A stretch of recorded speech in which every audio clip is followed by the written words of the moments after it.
gods walked in. Rejoice together, for the time we are living in is the time for reclaiming our home. Brothers, listen to me, to me, to me. Did you know, did you know, did you know, did you know, did you know, did you know, did you know that guys walk here? Did you know guys walk here? All right, y'all. Welcome to On Deck. Another week. Today we're talking about who black is the real black. Y'all ready for that? Absolutely. If you're scared, let me know now. Ain't never scared. Manny, you look scared. You all right? I'm scared. I ain't never scared. All right, everybody. Scared of fear. Here we go, y'all. One by one, Keyshawn, Rob, Kev, Mac, Manny, introduce yourselves real quick so that our audience knows exactly who you are. All right, Keyshawn Dodds, Executive Director, Boys and Girls Club Family Center, best-selling author, superhero series, and ready to rock. Rob? Rob Jones, the ubiquitous community servant, here and present. All right. Kev? Kev, Mr. Dumpson? Oh, I'm sorry. Kevin J. Dumpson. You're unabashedly, unapologetically black civil servant. Just here to chime in. All right. Mr. Mac? You're on mute, brother. Gotta unmute.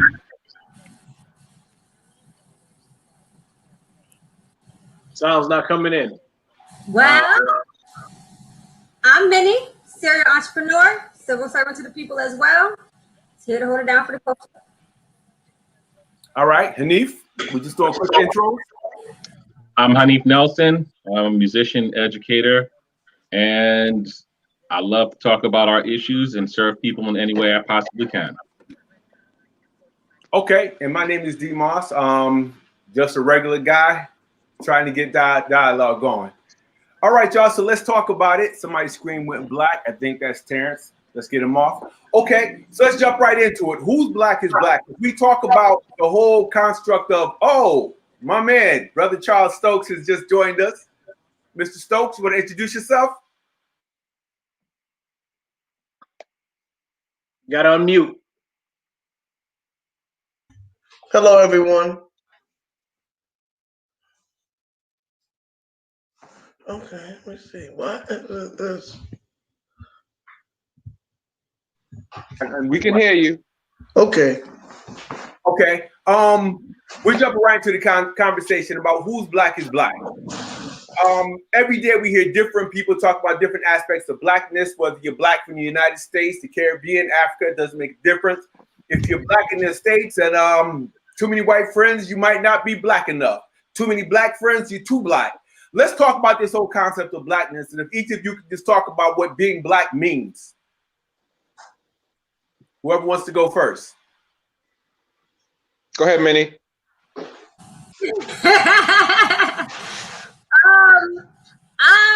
This is a very, very interesting topic to me because it's one I don't necessarily feel like I have, all the information about. And I know some people even struggle with the term black. And I decided, not to let, these imaginary lines that we put on the planet have too much hold on the fact that I'm a direct descendant of the cosmos. You know what I mean? But to me, black is a broad term.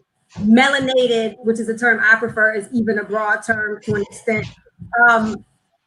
But it just means being to be black to me means to be the progenitors of civilization, especially as a black woman. I think about the great things that we've accomplished that no other people can match, let alone surpass. As far as being a progenitor of civilization, writing, math, art, music, just everything comes from us. And I think it boils down to genetics because genes are irrefutable. But even that alone isn't enough we have to check people's track records and how they identify and how identification or self-identification expresses or manifests itself in their choices and their behavior, the things that they do, and how they add to the culture. Okay, that's fair. I'm gonna go right down the line. Keyshawn, your thoughts on what does it mean to be black? What is black? Nah, what does it mean to be black, and what is black, man? This such a broad term, like many said, but for me, what being black is just being, who you are in your culture, in your race and ethnicity. It's hard to even plant when we are a stolen people. I say my soul is not complete until I find out where I'm from. So I identify myself as black, not African American, not more. I know some people do have done their research and consider themselves Moors, which I am very proud of, that people can do their research and figure out their lineage. But for me, as far as I can go back as being a black man, is my fourth generation grandfather, Henry Day, who was on a Day plantation in Chesapeake, married to a Kiskiak Indian named Sarah. That's as far as I can go back, but I can't go back further from what slave ship we were taken from and what part of Africa we were stolen from. And so until I find out my true identity, I identify myself as a black man. And, it doesn't define me as a person, but it does help me to understand who I am, how I can start to research myself and how I can identify with my family, and also to better grow myself as a man. But like I said, being black is something that is portrayed onto us in how people see us, how you see yourself, but how you're going to be represented in this country and in this world. So, like you said, this is going to be a broad conversation on how black is seen. We're a threat. I see everything and everything that's being black is negative. So we got to turn a bright light to it and make black a beautiful thing. And how we've been doing it for our entire lives and generations. We say black is beautiful, but if you look at we'll go deep into how everything that the community, the societies portrays black as being evil or bad. But being black and what is black, I'm unapologetically black, like Kevin Duffs and everyone else, and we're gonna keep it there. Okay, let's go. I was gonna grab Kevin Dumpson next, but he's not on. Rob Jones, you're up. I'm only black 7 days a week. So, like Keyshawn said, I don't identify as an African American. We haven't been to Africa in centuries. I identify as a foundational Black American. I love being black. I'm unapologetic in many instances. I think being black in this country means you got a target on you. I think you always have to be aware of your surroundings and be aware of the circle you're around. I also think being black, you have a responsibility to protect people in your community, to look out for people in your community, to look out for the kids, to educate, and to be present. That's what black is for me. Okay, thank you, Hanif. I mean, I think when we talk about being black, there's a twofold issue there for me. There's one, the term black, how it was forced on us, and similar to what Keyshawn was saying, the connotation with black being evil versus white being good. Then there's also just like the issue of, being black is a very diverse thing, because as you alluded to in the introduction of this conversation, you said who's black is the right black. We have black from Africa, we have black from the Caribbean, we have black from the Americas. So for me, being black is about embracing the skin that I'm in, embracing the culture that I come from as far back as I can trace it and know it, and being confident in the fact that regardless of what anyone else says about my blackness, I still am who I am, and it's not going to deter me from being who I am, and it's not going to deter me from becoming a better version of me every day. Okay. Brother Stokes is joining us on this Sunday. So, Brother Stokes, same question. For me, black is the essence of which all life comes from. So I am the originator of life. That's what black means to me. insofar as how I identify with as a black man in America. I identify as a native black to this land because my ancestors were brought here as prisoners of war. So I am a descendant of that legacy. So that's how I identify myself as what black means to me and how I identify myself and see myself in a worldview of being black. Okay. Let's see, Brother Dumpson. Same question. We're asking everybody. Yes, sir. Well, to me, when they describe us as black, they're just placing another label, as the world has the tendency to do, place labels on us, simply a descriptive term, but it doesn't describe who I am. It might describe, in some facsimile, what I may appear to be, though I'm not black in color in actuality. Um, so it's just a descriptive term. But to me, what being black means is just living. Being black to me is just living. I live like, which is why I tend to say I'm unapologetically black, is because I live just like white people live, than my parents had. I want my children to have a better life than I've had. Um, I, I believe that I have the exact same rights, whether it's written on a paper called the Constitution or not, as a person of any other color. Um, and so being black to me simply means living and expressing my life in the best way I believe I'm supposed to do it. And I'm not going to apologize to anybody for doing it while being black, which is their definition of me. Um, I do.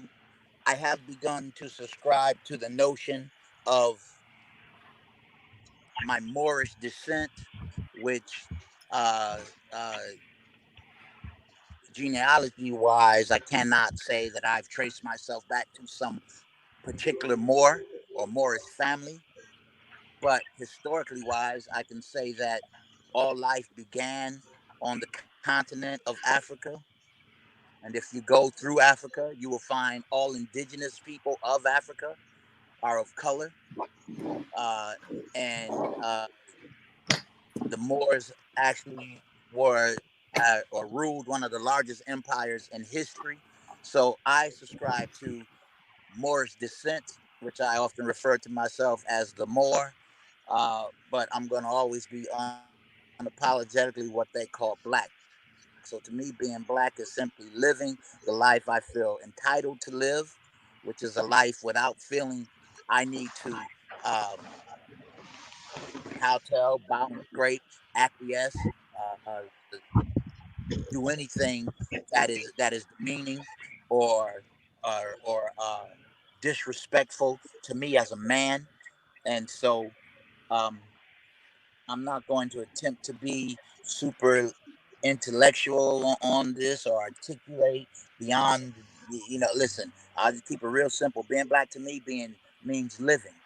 Being black to me means living, and I'm going to live my life in the manner which I feel I am entitled to live this life. And if it means that in order to maintain my peace, that I have to go to war, well, then I'll go to war to maintain my peace. And my peace is the fact that I've discovered in my blackness, I don't have to be apologetic about it. That's what it means to me. Okay. Did I miss anybody? I want to make sure I got everybody's response on this. So typically we talk about blackness. It seems like there's some aspect of resiliency that comes up, and we reference our blackness to our struggle or our heritage. Other people identifying us. Does that resonate with people when you talk with folks about blackness? What typically comes up? Hey D, we didn't get Terrence. Who's Terrence? Matt. All right, Professor, you up. Sorry for the technical sorry for the technical difficulties. But yeah, so first and foremost, I identify black as a social construct that was invented by white people to compartmentalize the complexities of the various cultures, languages, and experiences and genomes of of the African diaspora.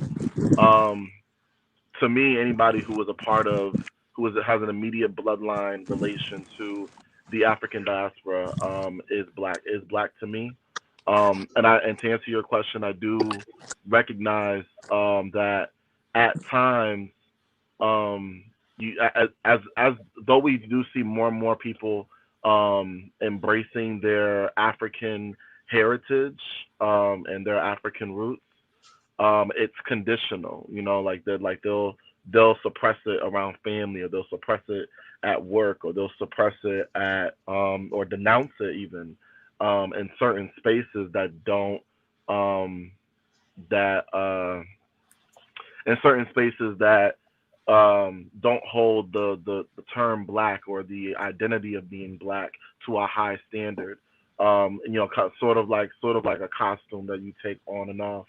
I think that resilience, you know, and that resilience is really just kind of, you know, it echoes because, you know, even as African Americans, we constantly have to, you know, where we're expected to assimilate to survive and suppress certain parts of our identity and our culture and our background in order to fit into corporate America and or even just being around family sometimes, or integrating into the society around us.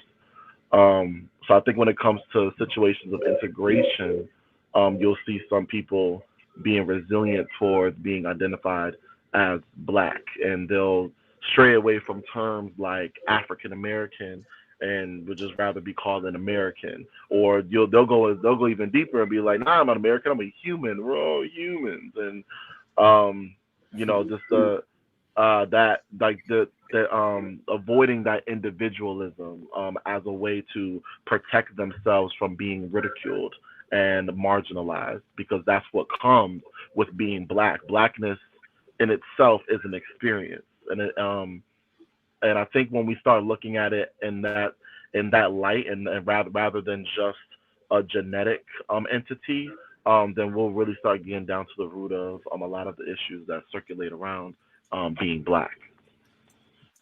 Okay, you mentioned something about people in terms of connecting to Africa and blackness. It's conditional. Talk a little bit more about that. That kind of piqued my interest. Oh, about how people are resilient to You said, recognize their blackness in certain spaces. That's yeah. conditional.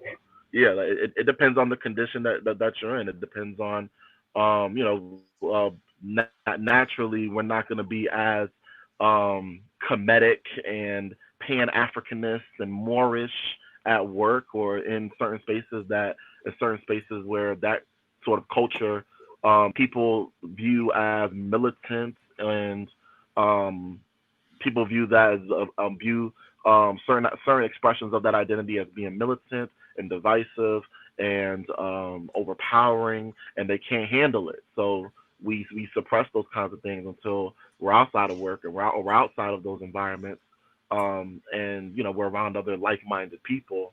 So that's what I mean by conditional. Like like I know plenty of Afro Latina and Afro Latino um, you know, individuals that will, you know, embrace being black at the Black Wall Street event, and at Harambe, and you know, even spaces like this, panel discussions like this.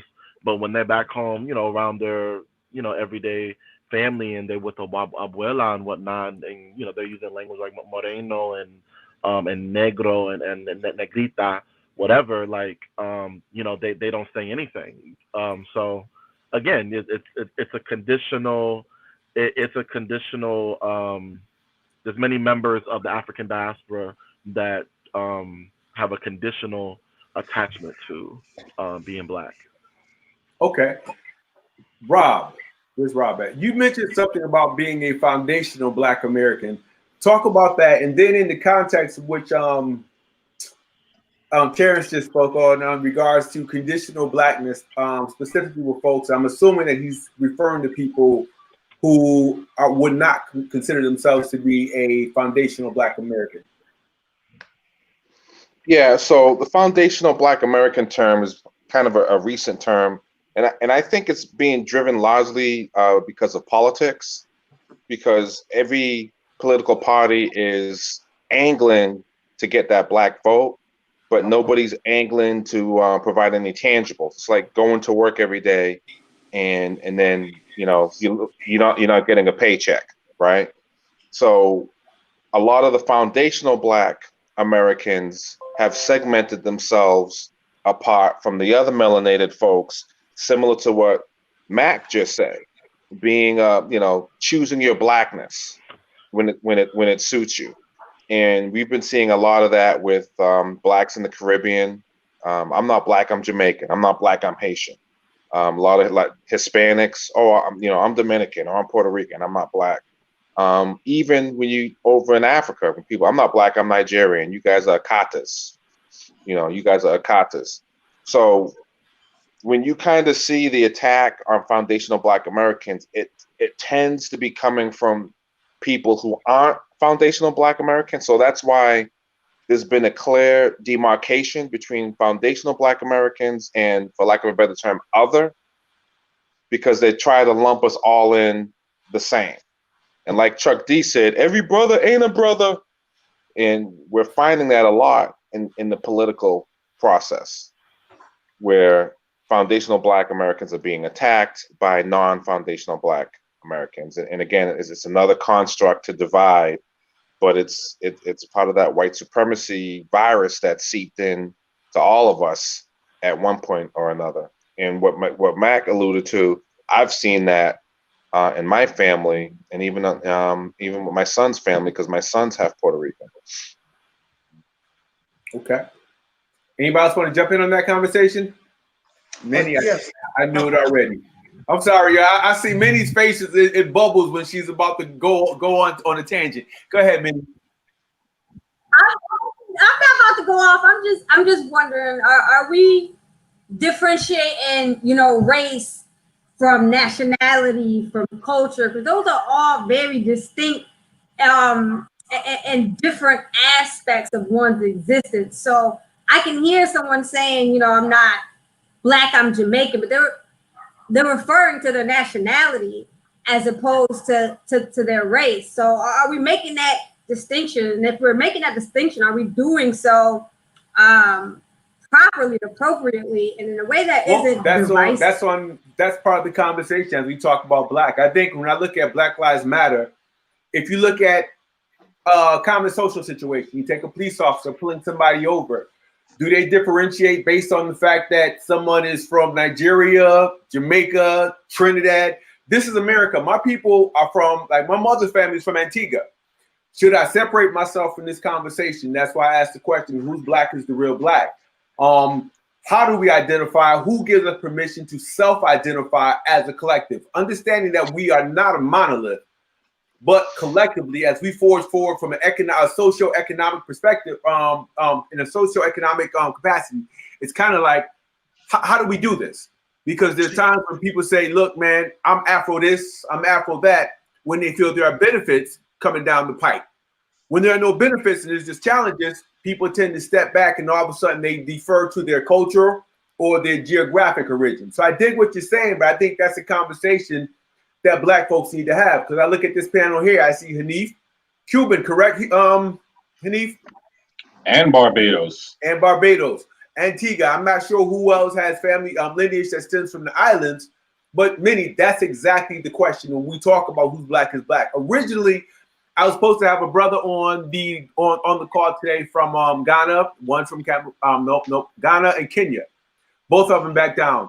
I was hoping to get some folks who are straight from the yard from any other islands to talk about what Blackness means to them in the American context, because we're in the United States. So unfortunately, we can't have that part of the conversation. I'm hoping to come back to it. But Minnie, I'm glad you raised the issue. Do you think we should separate it and have this conversation based on people's culture, lineage, geographic origins? How would you suggest we do this in the context of blackness in America? Stokes, I'll get right to you. I see you. I think that because, like you said, we're not a monolith. We're such a diverse group of people when it comes to cultures and whatever religion we may prescribe to or spirituality. So when it comes to me, all I ask is, however you identify, just be black first. I don't care how you identify, what the context of the conversation is.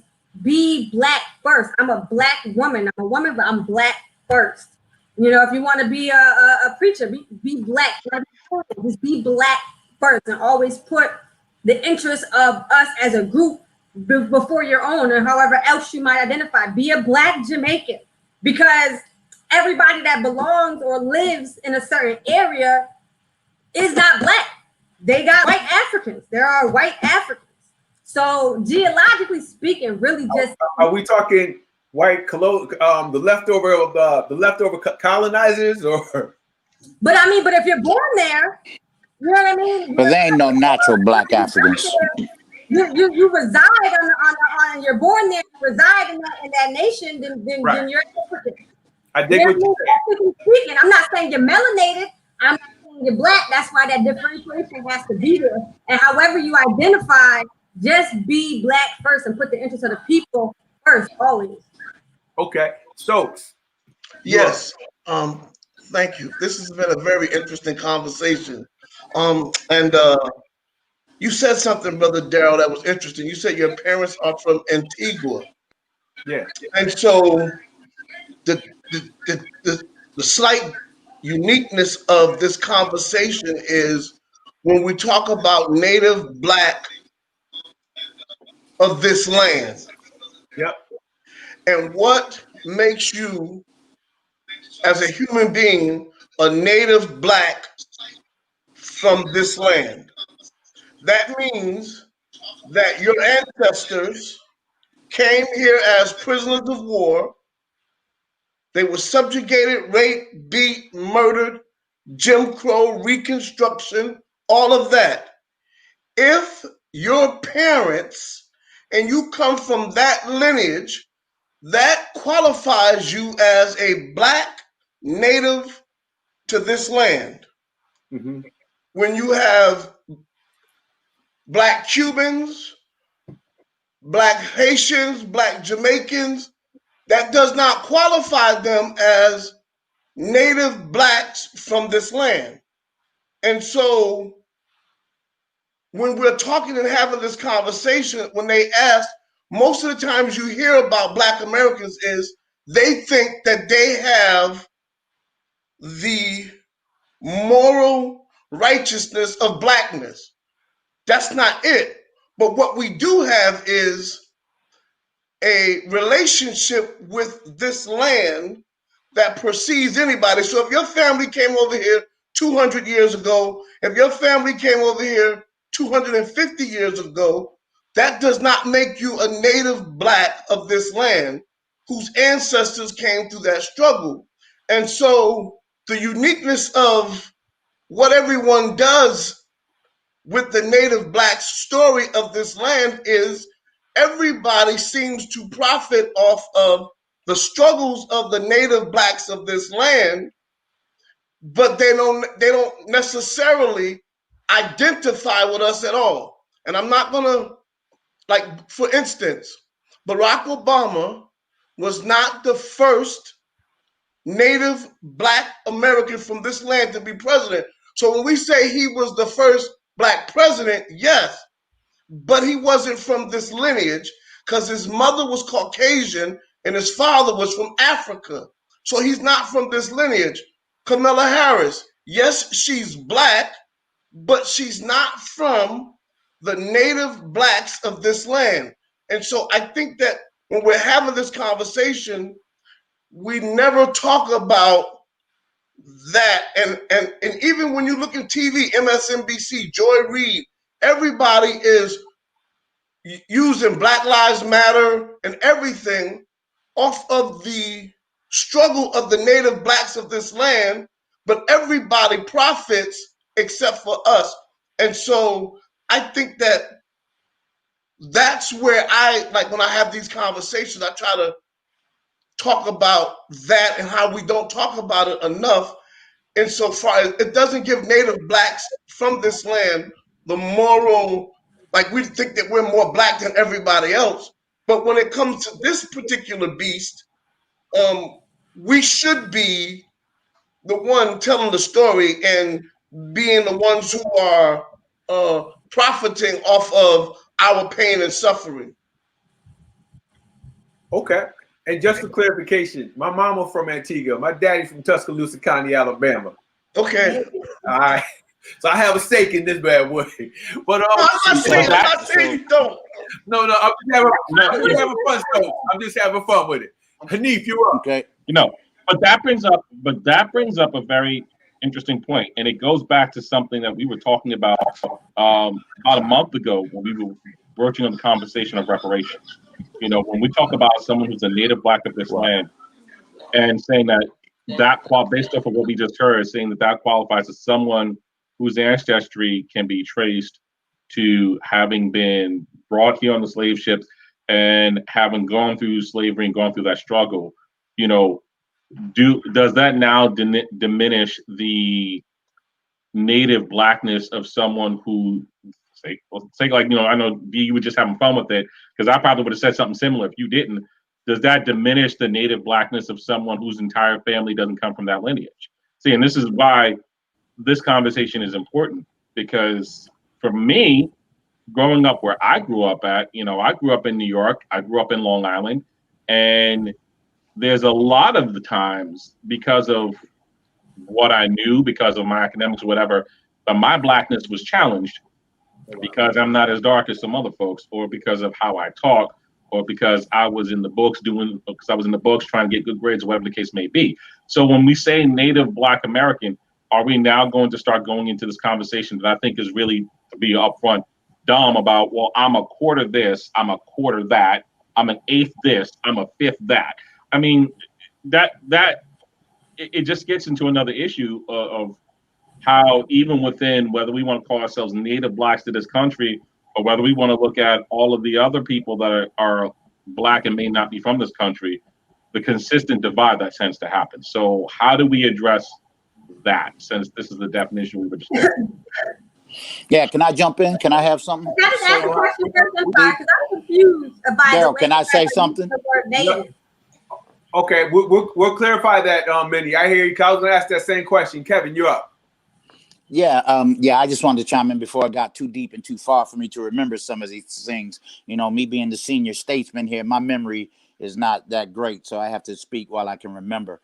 And a lot of things have been said, so I just want to chime in. But yeah, I believe that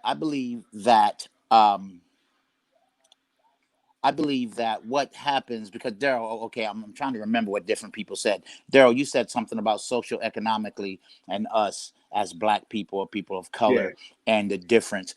We're the only people, skin color wise, that have been that has had the divide and conquer mentality ingrained within us from inception.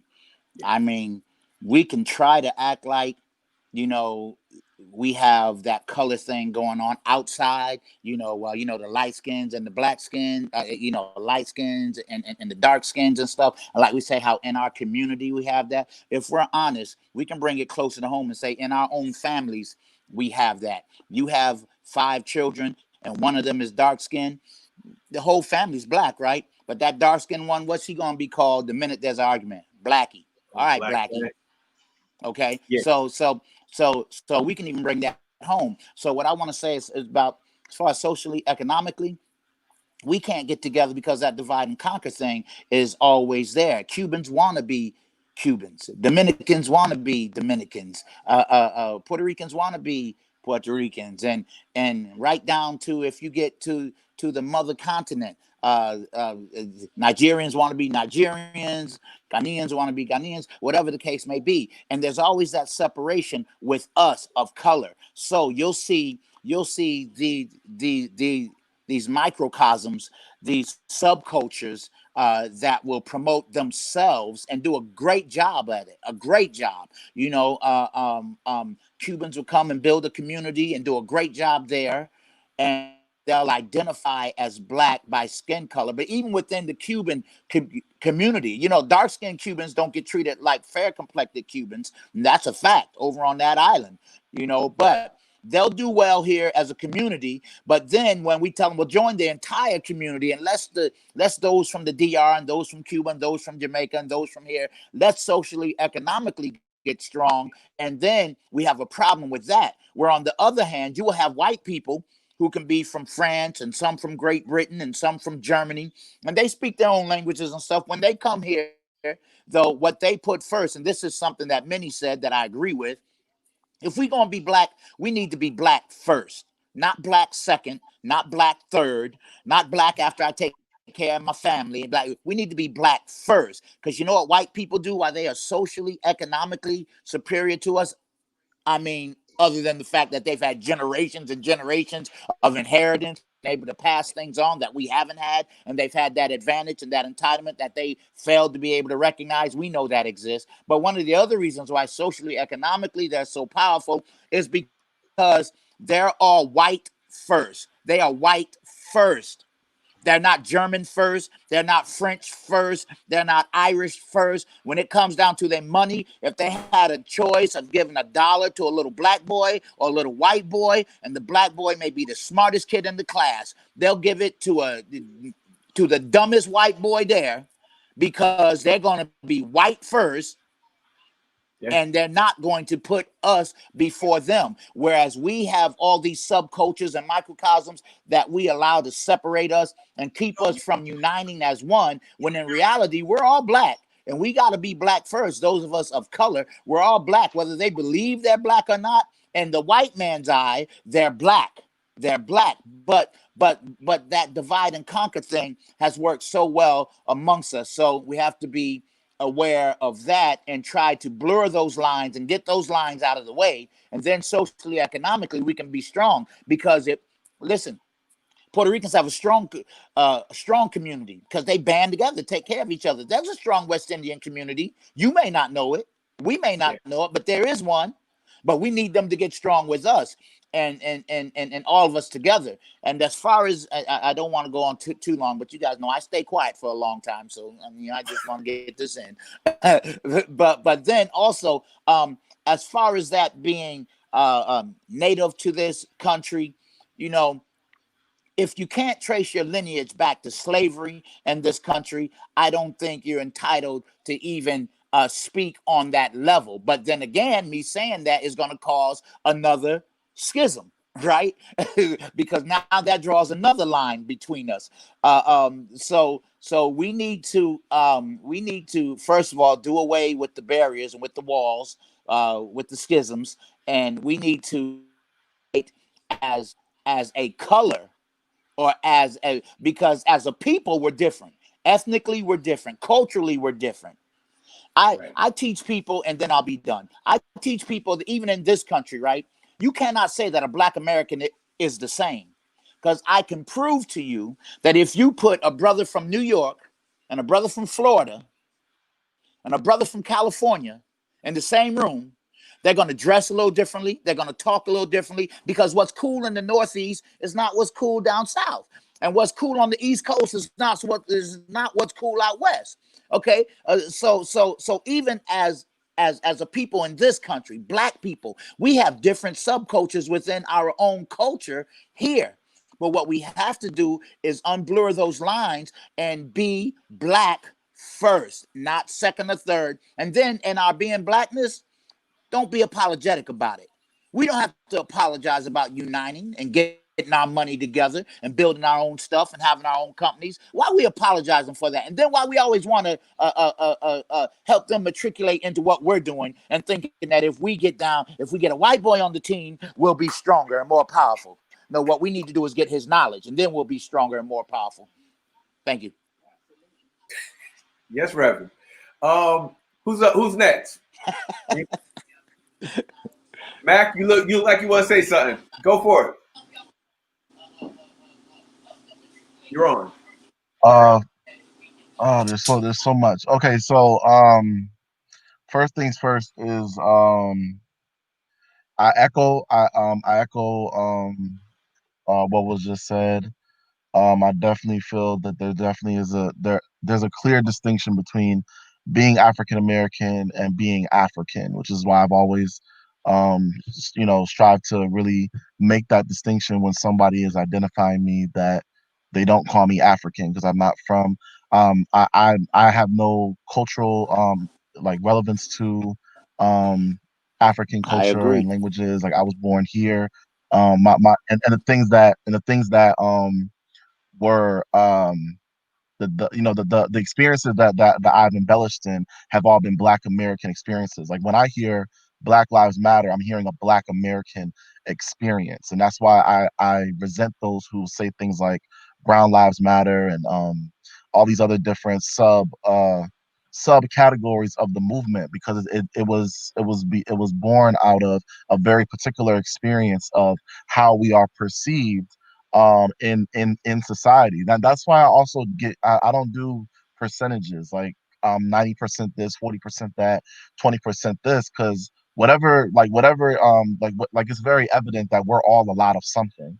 But in society, when we're face to face with someone, it is human nature to compartmentalize. They're gonna look at you and they're not gonna, their first thought naturally isn't to ask what percentage are you of this, what percentage are you of that. They're going to look at you, see what they see, and treat you how they treat you. And that's why, and that's why you'll see some biracial kids who are could be half white, half black, but they're white passing. So they would get the different treatment as those who are living the Obama experience, where they're half white, half black, but they're black passing. And that's why I said before, blackness is recognizing blackness as an experience helps us to identify who really deserves to be walking around with this title of you know being black. Like you can call yourself what you want to call yourself, but as far as being accepted in certain spaces that are exclusive for us based on our experience rather than what we look like, um, or rather than what our genetic makeup is very important. We got scholarship programs and affirmative action programs and other incentives that are based on being black. So now someone who, for example, who's had a very different experience than some two two multiracial kids, one black passing, one white passing.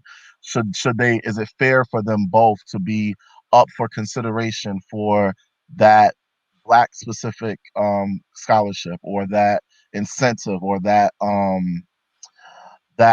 very exclusive what's the word? I don't want to use the word benefit, but that very exclusive I guess opportunity that exist for those who live the black experience. Okay. So I mean, that's just interesting. Would everybody? Let me figure out how to frame this. See, me, I call myself African American because I'm like, my people, obviously, whether it's my dad's side down in Alabama or my mom's over in Antigua, the commonality for two groups that never met, had my grandparents from the islands ever came over here, is the fact that they originated from Africa. We did some research and we found out that my fourth great grandfather on my dad's side, D.Moss, we found the boat records from when he came off the ship. So for all the folks who say that we were already here, I'm just saying we found those records. He went on to have family. 4 generations later, I'm here. So my thing is, although I'm not born in Africa, do I just give up my birthright and not attach myself to Africa? I remember back in the 80s, Kev, you older, you might remember this. Do you remember when they were having petitions on all the different college campuses, and people give the credit to Jesse Jackson, but it was college students and a grassroots effort to change it from colored, Negro, and all that other stuff to African American, to show the lineage between Africa and America. Africa hyphen American. Me, I'm that cat. I would never call myself American. I'm not that patriotic dude. I don't care who I work for. I'm not patriotic. I'm African first. I'm a black man. Everything else with this country is secondary. So as we talk about native black people, as Brother Stokes said, and someone else, Rob said, foundational black American, is it more important that we begin to identify with our brothers and sisters across the waters as much as we do with folks who live in our neighborhood? I mean, how does that work? And how do we not look back to recognize who we are? Stokes, you're up. You're on mute, brother. You're on mute. Sorry. There you go. I'm on mute. Yes, sir. Okay. I apologize. One of the brothers said that because of this, the talking about native blacks in this land, do we then begin to diminish other blackness? No, that's not where I come from. Once I had got knowledge of who I was, and I must be honest, I always give honor and credit to the Most Honorable Elijah Muhammad and Minister Farrakhan, because unlike a lot of you brothers and sisters, I never knew about code speak. I come from the block. I spent 25 years of my life in prison, so I never knew about the intricacies of these conversations and how people felt.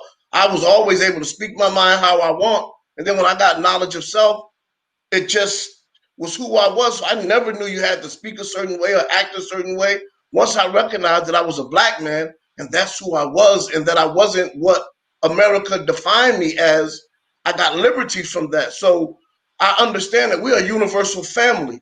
We are a universal family. But what's particular that we don't discuss more often than not is how, like, for instance, if I were to go to Ghana right now, right, and then I start talking about Guyanese issues, and then I'm telling the Guyanese, this is what you should do, and this is how you should do it, they would love my help and stuff, but first they would like, you just over kind of like stepping your bounds. So what I'm saying is, after the 1964-65 civil rights passed, through the legacy of a particular people that was here, everybody can come from everywhere and say they are with the native black Americans from this land, but they come, get our culture, they assimilate into us, receive the benefits that when it's particularly subscribed for black native people of this land, oftentimes we are disqualified. And so what I'm saying is, when we're talking about this particular issue, it's not to separate, but it's for identification purpose, because I was lost. I don't have an Antigua history. I don't have people from Ghana. My heritage and lineage comes from Sherman Street, comes from Bay Street. And it seems like that's taken from us as native blacks to this land. And then you want us to love everybody else when we haven't first learned how to love ourselves. We want to have a world view and a world history of things and talk about these things, but for a lot of us, we don't have a culture, we don't have a history, we don't have any of that. And so when we're talking about this, we identify with things because of what was taken from us as native black to this land. So we want to attach ourselves to everybody else's culture, but we don't know our own culture. So I guess I'm gonna disagree. Well, I'm gonna challenge you. I'm not gonna disagree. I can't disagree with your perspective. I'm from Berkeley Heights in Waterbury, Connecticut. If you're familiar with Waterbury from Berkeley Heights, it make anything up here look pretty. So growing up, the Antigua part had nothing to do with it for me personally. It's just still the issue of blackness has always been on the forefront. And in terms of us not knowing our culture, I'm gonna disagree with that. You got family members from Alabama, Georgia, Mississippi, Kentucky, anywhere? Yes, sir. Okay. You understand the importance of food, music, spirituality? Yes, All right. sir. And I think that's part of the conversation around what black is and what black ain't. A lot of times we assume, and I think all the values that are attributed to blackness, I think we have to start acknowledging that, and we have to start promoting that the same way we promote nightclubs and parties. Never say you don't know your culture. Just because you was born in a certain neighborhood, in a certain block, we got blocks all over the country. Matter of fact, we got black blocks all over the globe. But I think as Black Americans, we have to start acknowledging all of our cultural attributes. And we have to start promoting that to our kids so they understand that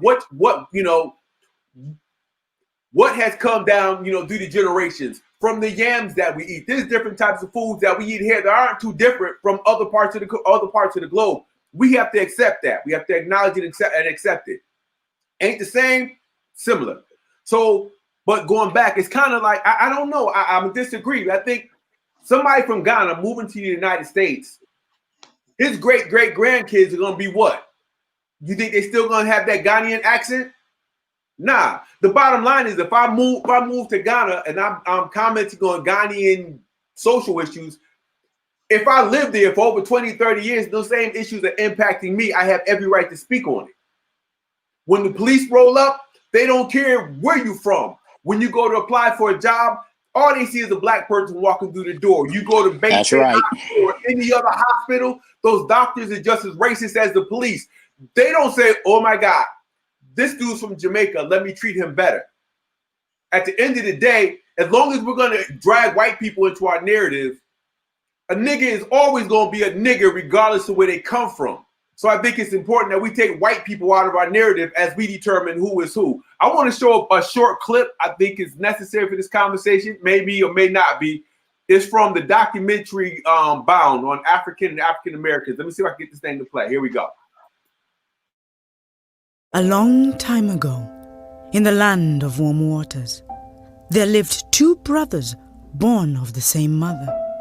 They grew up inseparable until one day one of the brothers disappeared. And no matter how hard the villagers searched, he could not be found. And then one day, in a distant land of cold winters, the daughter of one brother walked towards the daughter of the other. With every step, they drew closer, until finally they walked past each other, like masked strangers, one never noticing the other. And there are many Africans that will sit in class next to an African American and not say one word. Not one word for the whole class. It may be two. I just wanted to play that short clip. There's a longer story that goes with it, but I think it's interesting as we talk about, Black Americans in contrast to everybody else across the globe. That's powerful. I'm sorry? I said that's powerful. Oh, okay. It's interesting because when we look at some of our greatest leaders, they weren't foundational Black Americans. Malcolm X's mother was from the Caribbean. Marcus Garvey was from Jamaica. Stokely Carmichael was from Trinidad. Louis Schomburg was from Puerto Rico. Dr. Ben from Puerto Rico.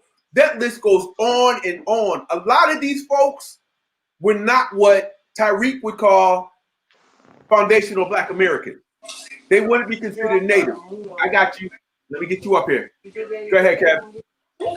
Yeah, and I just want to piggyback on that, and there's a great necessity for us having these, I guess what you would call outsiders come into our nation because they still hold on to certain of their that we've been numbed to for having been here for so many generations. Even if you look at it right now, look at whoever brought up the fact that President Obama, his father was from Kenya. Look at Kamala Harris, her parents being from. So a lot of times, if we didn't have these people that came from different cultures and were only one generation removed from their country or two generations removed, then they wouldn't have the same drive that they have, because what has happened in our country is we've allowed this oppression and this racism to lull us to sleep and allow us to accept far less than we should be receiving. And we're not taught to be as hungry for certain things as some of these people who are coming from different lands. So I like that you say that, because if they come here and they're only one generation here, they're still being taught what they were being taught back home about being about pushing for more and coming to the land of opportunity and so on and so forth. So that's a great point that needs to be reinforced. Even though they are not from here per se, but neither are we. We're not from here, But we need that input. We need that influx, because over there in Jamaica and in Antigua and in Barbados and in Cuba, where they think of the land of opportunity, they think come here and grind and do what you have to do to get ahead. And a lot of us, we if we get out the projects, we think we're successful. Yeah. Yeah. So, and also they come over here with a generational sense of prosperity and of success. They don't think, well, if I get out of here, I'm successful. They think if I can get from where I'm at and bring more relatives over here so they can succeed, or so that my children will have this and that. And so it's important that we have people like all those people you named. We needed those people like Kamala Harris and all those people. Her parents were telling her something. You're not from here. You got to be hungry. You got to do this and that, so on and so forth. Telling us something. What'd you say, Stokes? She was telling us something. What was she telling us, Stokes? Yeah. Listen, first, wait. First, let me say this. I am not a Kamala Harris fan, nor am I an opponent of Kamala Harris. I just used her because of her ethnicity and her cultural background. I am not saying anything pro or con against the sister because I don't know her. No, Daryl asked an interesting question. The interesting question that he, when he talked about Marcus Garvey. See, when we have this conversation and we don't talk about the impact of what happened to all of us who was touched by, some people call it white supremacy. I call it white demonology, because there was nothing supreme about what they did. But what I'm saying is that in what Marcus Garvey did, he couldn't do it in Jamaica. He had to come here. So they were, hear me out.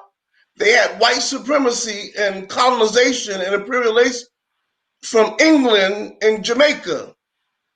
He couldn't form Jamaica to free himself from England, but where the land is ripe, because we have a sleeping black man, there are other black people who come over here from different nationalities, different cultures, different understanding, who didn't go through the long, arduous journey that most native black from this land was. And so as long as you are not a native black, and this is going to be a good argument too, as long as you are not native black from this land, you can have a black face and white supremacy will accept you. The one group of people who is targeted to never rise up, even Stokely, is the native black man of this land. I've had conversations with brothers and sisters from Africa who are my nurses who come here, that honestly, after having conversations, some people from the diaspora can't understand why some of us behave the way we behave. Why do we always talk about racism? It was like, you can't believe that you can't make it here. But it seems when we have these types of conversations, we want to gloss over and not really talk about, or you think that I probably think that I'll use this as a crutch if I talk about what happened to us for 401 years and how it's still playing out today. The psychological and spiritual warfare that we've all been through, but a particular people it was pinpointed towards. And so I think that a lot of people can come here from different places, but I really believe that we as, and I say we as native blacks to this land, are really targeted to never succeed. And that was the fear of J. Edgar Hoover after the death of Malcolm. We cannot allow a black messiah to rise out of that community. And it was a particular community that J. Edgar Hoover and them focused on. And I think that there's a greatness in that. And when we don't investigate that greatness and we keep wanting to fill the pot up with we want to be not monolithic.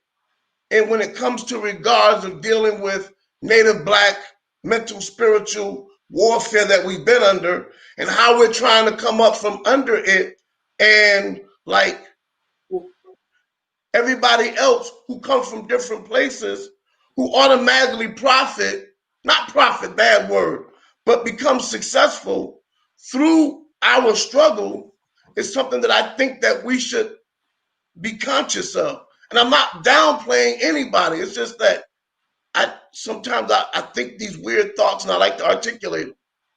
Okay. I want to say something about it. Go ahead, Neef.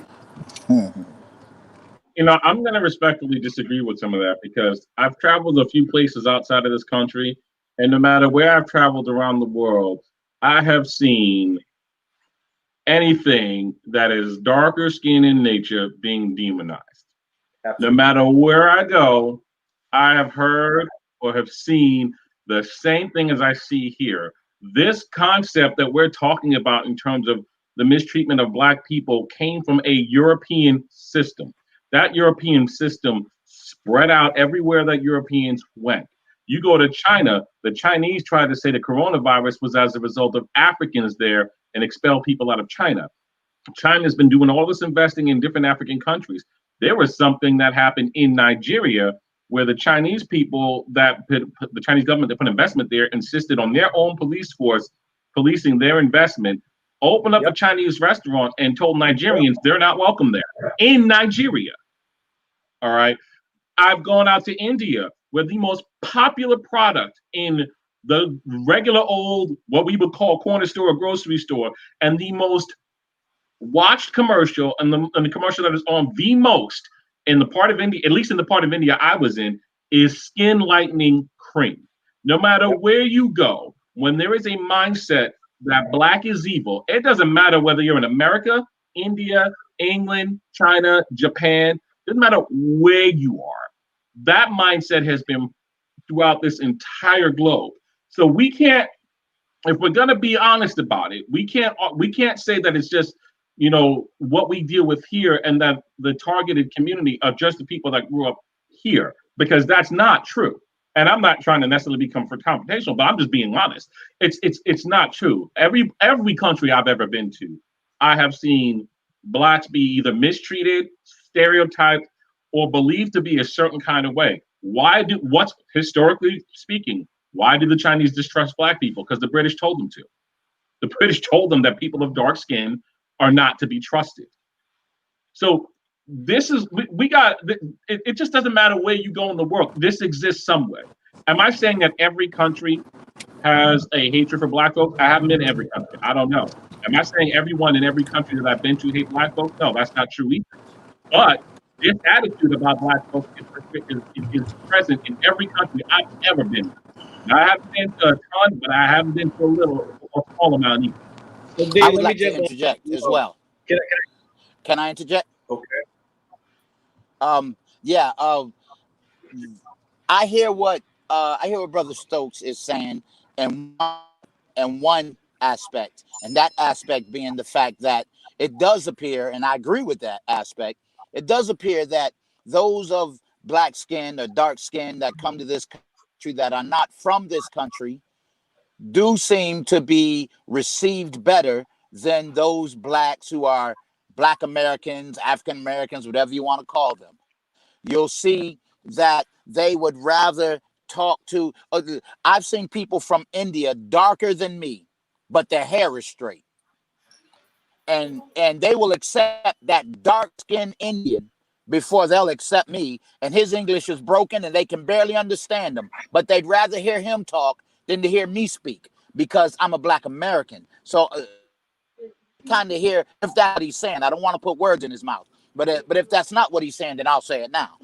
So, but around the globe, man, listen, I grew up in military dependent, and then I was military myself, and because of my skill set, I was all over.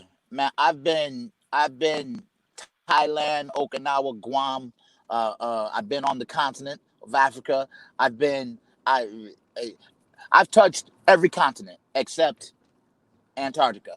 But and Black people are frowned upon and scowled upon. And I wore the same uniform as my comrades, my colleagues. We carried the exact same weapons, but they would look at me differently than they would look at them. If I told them something, they weighed it a little more and a little differently than if it came from a white American soldier. And we do have to look at the fact that a large portion of this world was colonized by Great Britain, and they took that doctrine, that that that mindset around the globe to where, as the professor said, they've taught the world to not trust Black people. Listen, people with Black skin that come to this country don't trust Black Americans, and they're Black. But that's because they've heard so much about what we are. We're lazy. We steal. We lie. We eat watermelon and chicken all day. Okay, there's so many stereotypes that have been passed on that until they get to actually know us for themselves, they'll actually tell you. If you become close enough to them, they'll say, you know, when I first came here, I didn't know what to think of you because of what I'd heard about Black Americans. We all sell drugs, in case you didn't know. You know, we all have criminal records, in case you didn't know. So I hear what's been said, and even in this country, amongst ourselves, and as I stated, in our subcultures, we're prejudiced, we're biased against ourselves. We don't like I don't like them Southern niggas. You know, they talk slower. They, you know, and I don't like them. You know, so we have that infighting going on amongst ourselves because it's been so permeated within our own psyches that this oppression, we have to realize that is systemic and perpetrated against us. We have to also realize that that same oppression has affected us in the way we think and the way we receive the oppression that is being systemically pressed upon us. And so a lot of these people come not having been subjected to such oppression, and so they're able to think out of the box and move and do certain things a certain way, which causes them to appear as though they are moving faster than those of us that were born here. You'll see an African a person they call African American that's an electrician. He's been working for a company here as an electrician for 25 years. You'll see a West Indian, a Jamaican electrician coming in 5 years. He got his own van with his name on it, and he's got his own electrical company. Well, you'd be like, well, how come the guy that was born here didn't do it? Well, that's a whole nother conversation. Thank you for listening. So D, I want to jump in on this. So there's a lot to unpack, brother, but I want to get back to just us being Black and how, if we're accepted. From the jump, from if you know any about any, as far as you can go back, like you said, your fourth generation grandfather.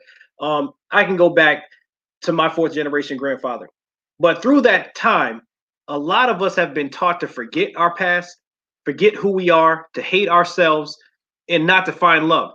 A lot of us have been brought up in the church. That was the one thing that was our saving grace to keep us sane, and also to know our history. If you can't find your history, you're not going to know your future. So you have to do the digging. We have to understand who we are as a people so we can have the respect, because the system that is built around us, and not just here, like Hanif said, across the world, The system is built against black people to say that we are something lesser than. We are treated lesser than animals across this world. If you can even look at what happened when the Black Lives Matter movement kind of just exploded just through this quarantine and this COVID-19, when George Floyd was murdered, and every place that had black people in it, every country that had black people in it had an uprising. They had an uprising because it was enough is enough and how our black people are being treated across this world. It wasn't just in the United States of America. It was everywhere. But the problem that we have is that we don't know how to capitalize on being strong. We don't know how to capitalize on strengthening ourselves and having that self-hate. We are still going around destroying ourselves while everybody else is destroying us and eating off of us. We find ourselves back in the same cycle of bullshit every single time we have a time that we're going to stand up and fight for ourselves. But we end up digging ourselves into a bigger hole where we can't get out of it. We can't strengthen ourselves, and we always have these issues of who is better or who's going to get what. We're not pulling ourselves up together. We're doing this individually to see, oh, I can make my come up through this. I can make myself stronger, but we're not doing it for our own communities and strengthen ourselves economically. And I know we've all been talking about how we can do this, attack our political side of things, attack the education, attack the economics, all as one. And we can't seem to get it together. But the problem that we have is that the system that we have in front of us has been put a place around us from the jump. We have, since slavery ended, we have been told that we are lesser than and given scraps. And also the systems that you see people coming to this country, you have Asians come to this country. Anyone else can come to this country, and you see within a few years, there are businesses in our communities that we have no representation for. And if we do have businesses, we don't support it. And that's the problem that we have, like Brother Dumpson said, that we can never rely on ourselves to help each other grow. And so we push ourselves to the back burner. And this is just that self-destruction that we have on ourselves, that we push ourselves behind so we can't grow. But we have to understand that we have a power and a strength as black men and women, that we have a strength that we can build each other. Instead of tearing each other down, we got to stop thinking in that cycle of hate and destruction, and how we're going to be this economically strong and build generational wealth for our children. But we got to fight and destroy the systems. We have to destroy the systems and build them up. So I'm gonna get back to that other side of things when we talk about how you're gonna be accepted as a black, because we talked about people that you said were gonna come on here that kind of didn't want to come on because they didn't want to ruffle feathers with other people. Well, damn that. I'm tired of people. Everybody wants to be accepted when it's popular to be black. Everybody wants to be black. Everybody wants to jump on that black code and saying, yeah, we're here, Black Lives Matter. But damn, what happened to Black Lives Matter when it was quiet? When we were trying to get into the door, we were trying to get into these rooms, we were trying to get on these boards, we're trying to be executive directors, and nobody was behind us. But now that, like many said in one of our comments, that everybody now is a minority. Excuse me. And Rob always says it. When we talk in these rooms, we got to change the narrative. We got to control that narrative. Because when you say minority, when we say we're going to help black people, oh, we're going to help minorities. No, we're going to help black people. Where the hell is your black code? What is your black strategy to help black people? You got to be black first and then everything else. Because once that room is crowded, which it is right now, we are flooded with bullshit where we can't sift through anymore. The Black Lives Matter movement jumped off and everybody was raising their hand, marching with us. And what do you see now? Everybody else being interviewed, taking our space, taking our forefront, and getting all the credit for the bullshit that we got to deal with. And we're stuck in the back again. We're in the back again, Daryl. This is the bullshit that we got to feel with. And then we got to deal with our own selves together. So what is black and how black it is? You tell me, because I know everybody else now, and I'm not going to try to no hate on people, but now I got my Latinx and my Afro Latinas, and I got my black Jamaicans, I got my black Haitians. Now everybody wants to put black in front of it until next year when they're just going to be who they are again, because now it's not popular. Now all the resources and everything that came from the Black Lives Matter movement, you sucked up, and we're stuck in the back again. Outside of the room, not at the damn table, making moves. Just what we're happening in the 60s, happened when slavery ended, happening in 2020, it's gonna happen in 2021 until we get our damn acts together. That's all I gotta say. We can't beat a system. working within the system. You can't have a revolution going by the rules. It's just like anything else. Any true change, any genuine change comes from those who are brave enough to think outside the box and make some moves, which is one of the reasons why we had the Black Wall Street and so on fiascos, because they don't want us to have our own infrastructure. Because with our own infrastructure, we But can we can who? we can then move outside of their systemically oppressive system that they tell us if you work within the system you can win and you can do this and that. No, we can't. Not when it's a white cop that's beating me up, that's going to take me to a white judge and then lock me in a white prison, and then you're going to tell me that I can win. So what we need to do is, like Keyshawn was saying, we have to do this thing together. It has to be done together. But one thing I want to say about that black code too, and I put something up on Facebook today, but I made a statement and I can't recall it verbatim. My statement was something about if I have to, no, you can take my black card from me today if I have to validate coonery. And I mean that, man. Listen, we do need unity. We do need to work together. But I'm not co-signing everything that comes out of every black person's mouth. And I'm not standing with everybody that looks like me, because everybody that looks like me, they don't think like me, they don't move like me, they don't feel like me. And so we have to understand also that there's going to come a time where not only will there be dissension of us against them, but there's going to be some righteous dissension of us against us. I don't vote for anybody simply because they're black. And if you ask me to, you're asking the wrong person. I'm going to vote Hold for the on. person who has the right stance, who has the right platform, and who's talking the right thing. Hopefully that will be a person of color. Let me bring this. Let me bring it back on topic for a minute, because y'all took it somewhere. I'm cool where y'all took it, but we can't do any of that if we came and talk about who we are and define who we are. We started out with talking about what is blackness. How do we define ourselves? How do we speak for ourselves? And it's so interesting. Every time we have a conversation, we start talking about some of the more positive aspects of blackness.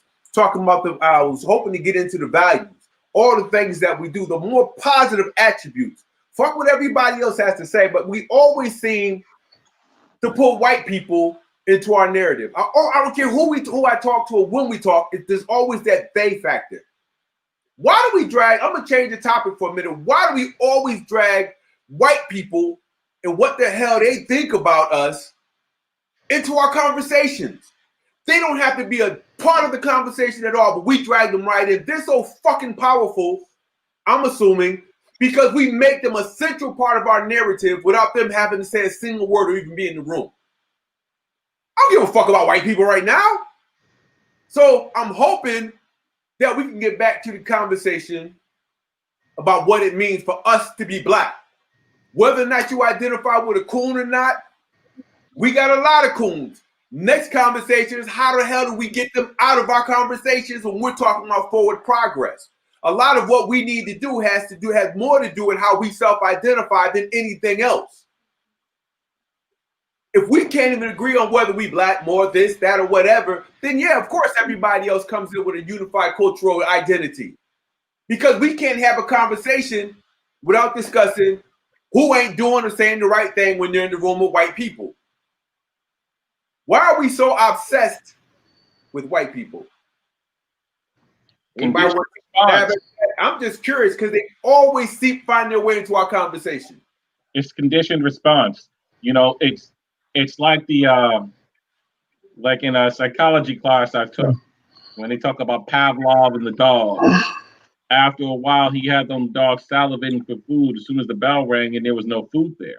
We've been conditioned so often in so many ways to really believe that this is necessary. That every time we have to have this conversation, that white people have to, either be in the conversation or be a focus of the conversation. I mean, everything in our society points to this.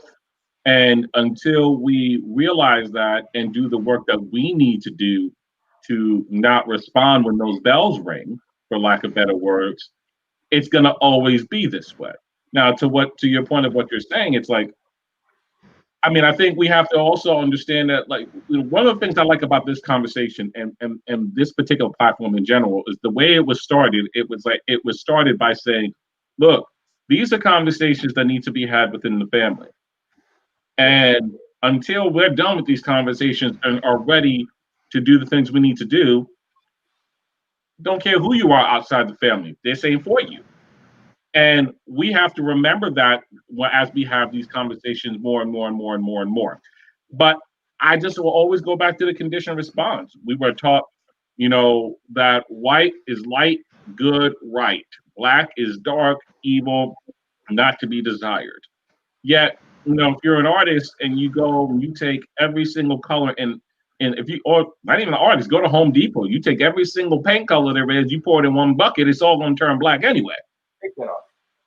So I think we have to really make sure that we're not responding to the conditioning that says we always have to have white in the conversation.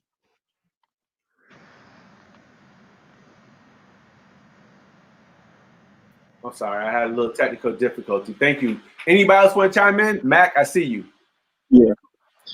Yeah, I think Sorry. I think that white people consistently keep coming up in the conversation when we talk about Black identity, because when it comes to Black Americans, out of all the other members of the African diaspora, we have the most unique relationship uh, with uh, with white people, and more specifically, white America. We're still learning how to identify ourselves. We're still learning how to identify ourselves separate from what the social construct that they've created for us. Like that's why oftentimes when you hear the word black, the word white is, like you're bound to hear the word white next. It's where we've been kind of taught that this is like a dual existence that we have with them. How we counter that, as an educator, I have to vocalize my support for education programs like the Young Scholars Program at the Boys and Girls Club, and Salif. This program called Salif in Connecticut that does something very similar, where you're teaching Black American children a dual appreciation for their African heritage as well as their Black American heritage. And I think it's very important and very possible too to teach an embracive support and knowledge of both, as far as history, ideology, language, culture, and teaching them distinct as they're distinctively different, but at the root have a shared relationship. Like, this is what it is to be African.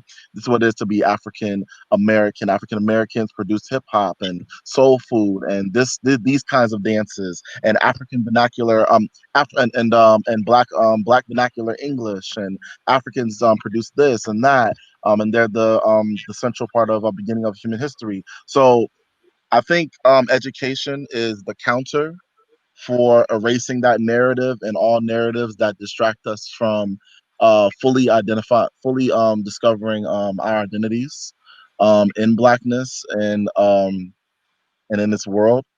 Yeah. So yeah. I like that. Okay. Yeah. Go ahead, No, Stokes. I just have a question. Okay. What's the brother's name who just spoke? Terrence Mack. Is there anything wrong with what he said? Does that make sense? And not only that, that's not I'm gonna add a comment. That's not about division. What I just heard from him, it's not about setting Black Native people to this land different from other Blacks and what they went throughout the diaspora. But he was talking about teaching our children about our culture, our history, what we've been able to overcome and endure in spite of. And I wish I was an educator and a teacher. I would have said it as poetically as he just did, but that was my whole premise for bringing up what I did. And it's all right to have a college education. I should have spent more time in the classroom than the pool hall.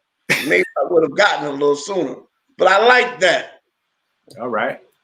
So I'm gonna I just want to read a quick comment, which I kind of I hear what she's saying, but I disagree. No other part of the diaspora went through the cultural genocide that Black Americans were forced to experience. Therefore, they did not have to create whole terms to describe and redefine themselves. The history of Black people in America automatically incorporate whiteness. If that's the case, I'd like to know how you would explain Brazil and what Brazil has gone through for the last 300 to 400 years. I'd like to hear you explain what happened in South Africa when you talk about those camps that Germany used on the Jews. They tested those on Black South Africans way before then. There are examples all throughout the diaspora. You have to see the rioting that the Black Brits have gone through. The Black French have been rioting for about 5-6 years now.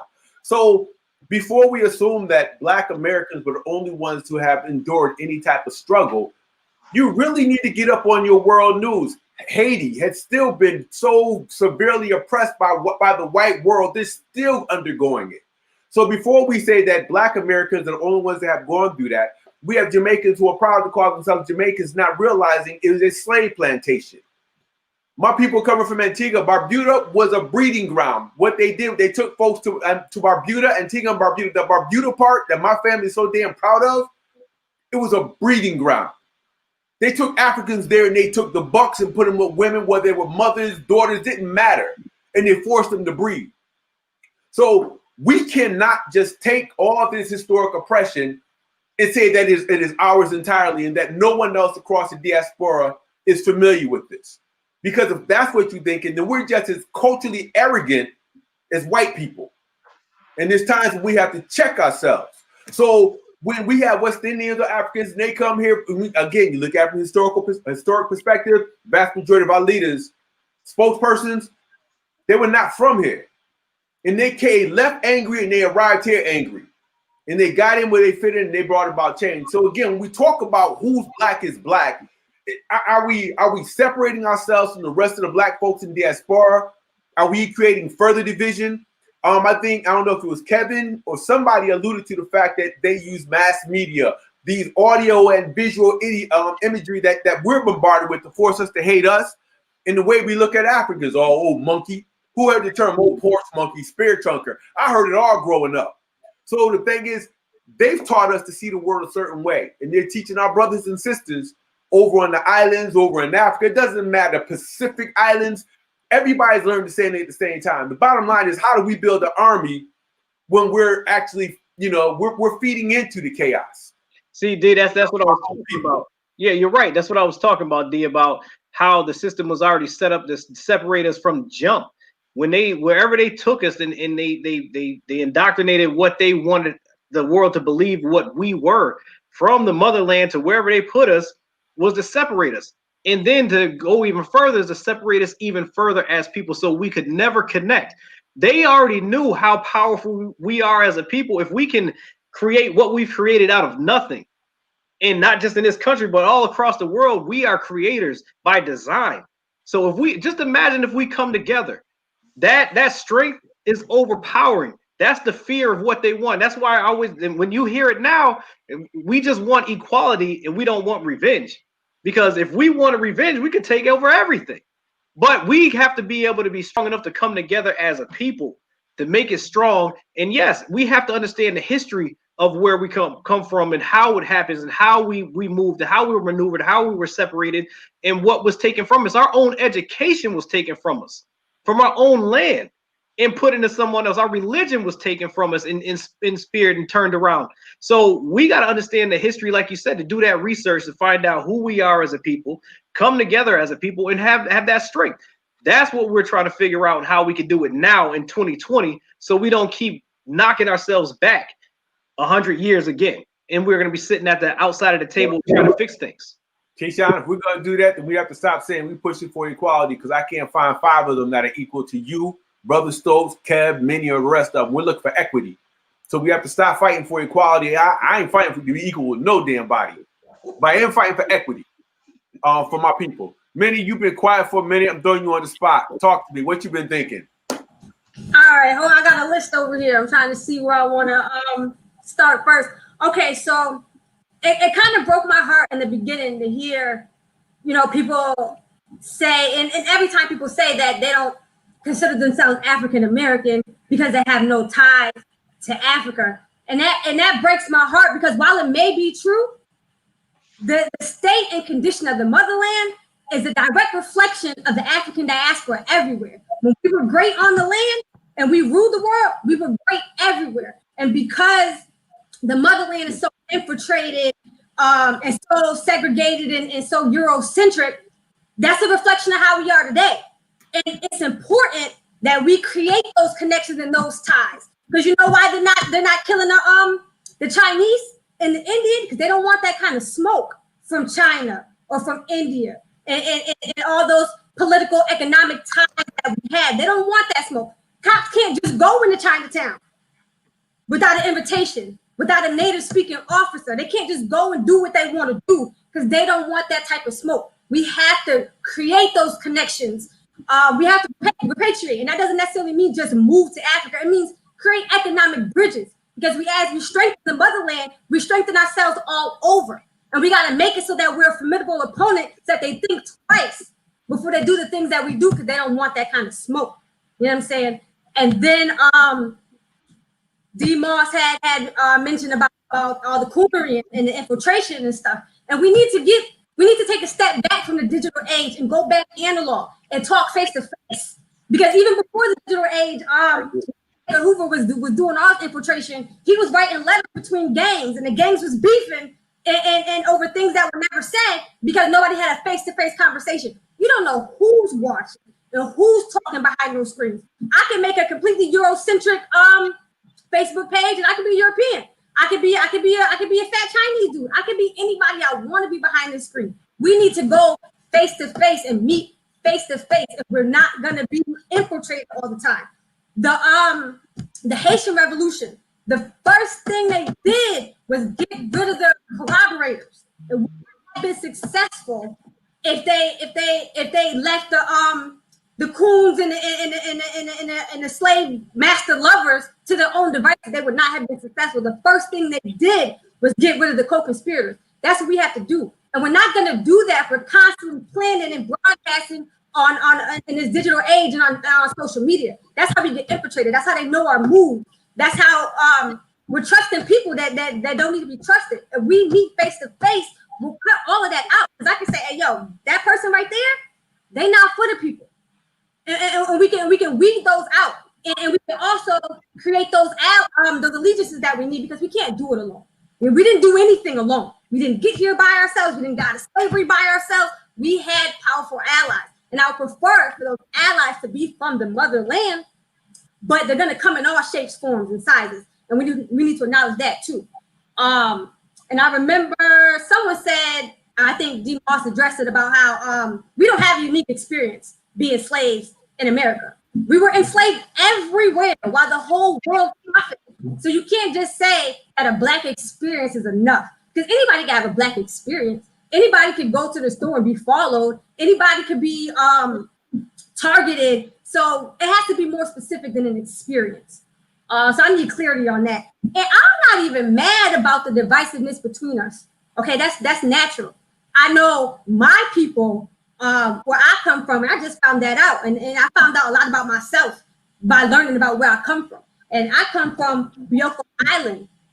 And it's an island that's claimed by Equatorial Guinea. And what I learned is that a lot of people, a lot of Africans migrated to that island to get away from the oppression on the mainland. And what did we do when we got there? We fought each other viciously, okay? For a better position on the island, for control over certain things. But slave ships didn't dare board on that island. They didn't dock on that island because they didn't want that kind of smoke. Because regardless of how we dealt with each other and how viciously we came at each other, when they came to dock, We came together and we fought. And that's what's important. It's okay to be a proud Jamaican and you know, a proud Puerto Rican, Trinidadian, Cuban, whatever you are. But when it comes time to fight the enemy, we got to come together and put that to the side. Get back to that later and understand that we got to do this together. And I get the whole equity versus equality and all that shit. I want to say fuck that too. We need liberation. I don't want refinements on how I gotta move or what I gotta do. I want to be free. Period. And that's that. Well, damn. I'm sorry, I'm trying to digest everything.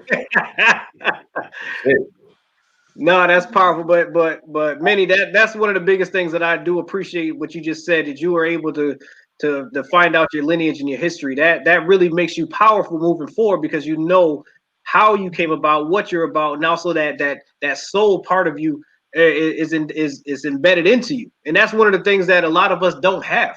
And that's one of the things that really does destroy me as a person, as I'm still searching. I don't want to do ancestry in me, because I don't think I want the government having my DNA. And they probably already do. But I want to make sure I find out my lineage and where it's coming from, so I can have that same pride. As you know, like you said, moving forward, you want to be free. You want to make sure that everything that you do in yourself and also your future generations have that same freedom and liberty. That's what we need to keep continuing to fight for.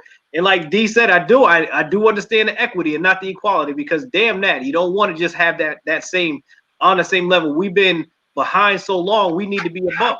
So there's a lot that we have to accomplish in a short amount of time. And I know our lifetime is short, but we talked about that before, is that we got to open doors now. We got to just try to open the doors now, so the next generation can go in and sit at the table, and the next generation can go and lead wherever we are. That's just what we try to do, and make sure that we have everything in our hands, in our possession. And you know what, Minnie? I'm gonna stop saying equity.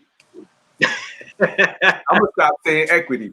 Brother Stokes, you've been quiet. What you got to say? And Rob, I see you up there. Talk to me. Well, I was just sitting back. I'm amazed by the wonderful conversation that everybody is that we're having, and I just wanna, like, when Brother Keyshawn was talking, he was saying, and I do this for like identification purposes.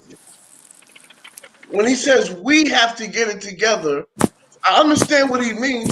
Who is the we that we're particularly talking about? We say that we got to do this, we got to do that, and because of our struggle, who is the we? Okay, Key, you want to answer that question? Keyshawn? Yeah. So I was trying to unmute myself. Yeah, you said we got to get it together. He wants to know who you're referring to when you say the we. Us, a black community. God damn, it ain't. Is this? He wants you to be a little more specific and break it down. You know what? And I asked Stokes, to your credit, I asked a similar question from time to time. People, you go, "Hey, I'm not going to tell you who they is." So, I just feel like somebody held to that one. It's not to be funny. It's not to be funny, but it's just I'm being serious when I say it. Women have to understand how to come together. Like Dustin said, it's like when, and I'm sorry to say it, D, but when the white community comes together, they come together, they give that money to each other. We got to do the same thing as us, as black men and women, have to make sure that we control our generational wealth and build our societies like we did in the past, like the Black Wall Street. But just like many said, we got to be able to protect it. It's all of us indoctrinating how we can figure out how to build our society for ourselves to make sure that we are successful. And I mean that means black men and women. So when we talk about identity, I think when we say we, that's why this conversation about blackness, whatever you want to call it, black, Negro, colored, African American, if you prefer to call yourself nigger or coon, whatever, gotta find a way to identify. So when we say we, let's be specific. And I know we'll probably never ever agree on it, but what you want to call yourself more, I don't know what people choose to call themselves, but you're absolutely correct, because in order to move forward to liberation, we need equity, because shit, freedom ain't never been free.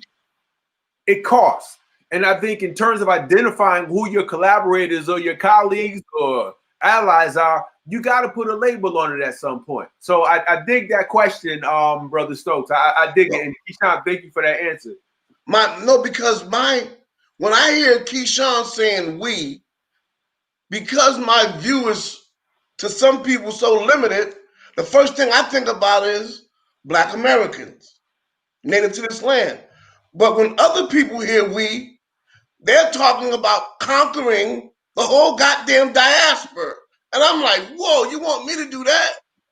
So I'm saying we, if I hear somebody saying we, and I don't know, I'm assuming he's a Black American, I'm automatically fixed into this land due to the struggle that we come from. I'm not thinking about whether somebody in India suffered the same oppression.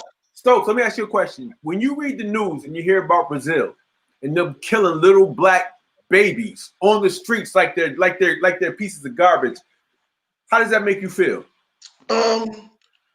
Because I can't compartmentalize, I'm still getting over Trayvon Martin. I get you, but let me finish. Let me finish. Okay. Because there's so much here for me to do for the particular fight that I'm dealing with here. For me, who deal with a lot of issues, that would overwhelm me to the point where I'm not cut from the same cloth. I might do something that could get me back to do another 25 years. So like, I don't want to be callous, but my where I come from and what I've been through, like, that's too much for me, D. It's happening here, but it's happening here, and so it's a tough thing for me. I'm talking about for me. I like Stokes. I hope they do something over there, and then let us know what we need to do over here. I don't. Nope. You said enough. I got you. I basically saying I gotta be able to get my hands around it. Keyshawn, what was you gonna say? No, I was gonna say I understand where Stokes is coming from. Yep. Definitely, as certain people, they can only do or focus on certain things like that, and that's a power that some people can have. Is like, my focus is right here. We need people to be on that focus right here, but we also need other people that can pull everything together. And yes, conquer the entire diaspora. That's one of the things that we need to do, is pull it in together. When I say all Black people, yes, anybody that identifies as Black men and women, we need to pull it in all together. But yes, we need people that can compartmentalize and do it individually on their fronts, if it's locally, nationally, or worldwide. We're gonna need to pull each other together, because yes, like Daryl said, if you see Black babies being murdered and dragged down the street in Brazil, yeah, it bothers me, and I want to make sure that something can happen there. Maybe there's a link. There's so much social media and ways that we can link with brothers and sisters on other continents that we can help them grow. King, and asking that question, I'm not even so much asking what people would do, and there's no expectation that you do anything. When I read about Black people in Venezuela, Haiti, Brazil, it doesn't matter. I see family. Me personally, I get upset no matter where it's at. I can't say, well, because it's not in Springfield, oh, I'm originally from Waterbury. It's not in Waterbury, or it's not in New England. I can't do that. So for those who can do that, man, I wish I can do that. When I see Black people being abused in China and Japan and the rest of the globe, I get pissed and I take it personal. I'm like, damn, if I had me a fucking army. So it's kind of like anywhere Black people are subjugated, it impacts us, because we're spiritually connected. So D, hold on. Before I go real quick, but my brother Keith, he posted this earlier today, and I mean it kind of resonated because of how you are grabbing everything that comes across the world, and it really just hits you. It says there's Black trauma and there's Black fatigue. I am tired. Yeah. When you open the news and you're seeing all this stuff happen, That's that fatigue that happens in you, and it burns you out because yes, it bothers you. You're gonna want to make change not just locally but globally. And we know sometimes that's not possible for us to do, but we have to figure out ways that we can help each other get along to make that change happen. And we may not be the conduit to make that change somewhere else, but maybe we can help pass that information on what we're doing locally that can help them make their struggle a little bit less and make them liberate and become free where they are. Okay. You know, there's something I want to say about this, and this kind of goes back to a little bit of what, you know, when you started laughing and saying that I'm gonna change using the word equity. I'm gonna challenge you to not change using the word equity. I want you to change which definition you use. When I think about equity, I'm not thinking about, you know, fair treatment. When I think equity, I'm thinking about how my money gains ownership in something and how I use that money for the purposes that I need to use it in. And the kind of equity we need to build is not necessarily looking for fair treatment from people who are never going to treat us fairly. It's how we learn how to collectively work together to own the vehicles and to have the money available so that if we can't, I'm gonna tell you, there's one of these I'm not gonna say his name, but there's one of these prosperity preachers who I'm not too fond of. He did make one statement that I do agree with, and he said, "You may not be able to go everywhere, but your money can be sent to places you may not be able to go." And if we have equity and ownership and money and funds together, and there is someone on the ground or are people on the ground in Brazil or in Venezuela or that are trying to do something to help these people that, you know, that when you see this and it burns you and it affects you, and you know these are people that are actually talking to not just talking the talk but walking the walk, then we now have resources where we may not be able to get there personally. We have resources that we can help send and equip people to do the work that we may not be able to do personally. So like when I think about the equity I'm looking for our community, I'm not looking for, you know, a white person to treat me fairly, because you're either going to treat me fairly or you're not. But I'm looking for how do I gain ownership stakes in these financial institutions or in these financial vehicles that are going to allow me to have resources to do what I want to do, whether it's go to where the fight is, whether it's send resources to where the fight is, whether that fight is local or global, it becomes irrelevant at that point. Okay. So you're talking do what Gaddafi did over in Libya before the U.S. found him, and then Fidel Castro did that for years. Half those countries that liberated themselves and from the colonizers over in the continent, most of their armies were trained by the Cubans. Their weapons came from the Cubans. So you're saying if you got equity, you have the resources to make that change happen by any means necessary. I'm digging it. Exactly. All right, we've been off an hour 48 minutes. We have 12 minutes left. There's one other point, something else I wanted to ask y'all, but I'm gonna flip it up. Everybody, just give me 5 positive things about being black, whether it's being I don't know, resilient, whatever. Just give me 5 positive aspects of your blackness, and then talk about it. Rob, you've been quiet. I'm gonna put you on the spot. But did he just put a picture up there? Yeah, you know, I've been quiet, you know, D, because you know, you and I, we've been doing this dinner and dialogue, talking about these things for years, and I was just sitting back, just soaking in all the perspectives from everybody, which was really dope. And I started writing notes down, but I'm like, damn, I mean, the conversation went all the way to the left, to the right. It was going all over the place, so there was no way I was going to keep up the comment. But everybody's right. Everybody's right. You know, one of the things that resonated with me the most, a lot of what Kevin said resonated about the divide and conquer, but also many said be black first. And we always talk about that. Dr. Boyce Watkins is always professing B1, which means black first. If you put that first, you're winning. It's when you start letting all these other things kind of creep in, that's when we get divided, and the divide and conquer doctrine comes into play. But in terms of 5 things, intellect, I would put up there. Resilience. You know, one thing that we kind of discount that we're not supposed to be here. We should have been died off like a lot of the Native Americans are marshaled into reservations, but we're still here, and they've tried everything, and they continue to try everything. So resilience is probably one of the top ones. Another one is love. I can't speak for most of you, but I think I could speak for D and Keyshawn because I know them intimately. Is that when you come across another black person, whether you know them or not, you show them love.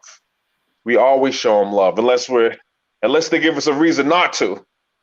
But it's just like when you see your people, that head nod, that embrace, that acknowledgement.